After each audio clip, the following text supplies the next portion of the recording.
English അറിയാത്തവർ ചലച്ചിത്രമേളയ്ക്ക് വരേണ്ടതില്ലെന്ന അടൂർ ഗോപാലകൃഷ്ണന്റെ പ്രസ്താവനയ്ക്കെതിരെ കടുത്ത വിമർശനവുമായി സിനിമാ പ്രവർത്തകർ രംഗത്ത്. സിനിമയുടെ യഥാർത്ഥ സംവേദന മാർഗം അടൂർ തിരിച്ചറിയുന്നില്ലെന്ന് സംവിധായകൻ ഉണ്ണികൃഷ്ണൻ പറഞ്ഞു. അടൂരിന് കൊളോണിയലിസത്തിന്റെ ഹാങ് ഓവർ ആണെന്ന വിമർശനമാണ് സംവിധായകനും നടനുമായ ജോയ് മാത്യു മുന്നോട്ട് വെച്ചത്. സിനിമയുടെ സംവേദന സാധ്യതകളെ സബ്ടൈറ്റിലേക്ക് ചുരുക്കിയ ആദ്യ സൈദ്ധാന്തികൻ എന്ന പരിഹാസത്തോടെയാണ് അടൂരിനെതിരായ ബി ഉണ്ണികൃഷ്ണന്റെ ഫേസ്ബുക്ക് പോസ്റ്റ് തുടങ്ങുന്നത്.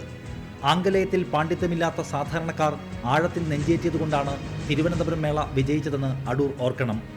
കേവലം ഭാഷാ നൈപുണ്യത്തിനപ്പുറം കണ്ണും കാതും തുറന്നുവെച്ച് ജാഗരൂകരായി സിനിമയുടെ ധ്വനിസൂക്ഷ്മതകളെ പിടിച്ചെടുക്കുന്ന സംവേദന മാപിനികളെ ഉള്ളിൽ സൂക്ഷിക്കുന്ന ആ കാണികളോട് ടോഫൽ പരീക്ഷ പാസ്സായിട്ട് മേളയ്ക്ക് വന്നാൽ മതിയെന്ന് പറയരുത്.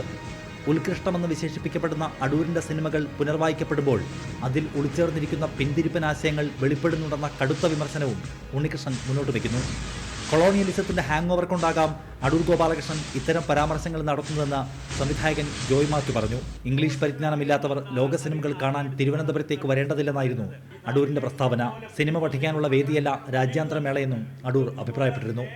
റിപ്പോർട്ടർ, തിരുവനന്തപുരം.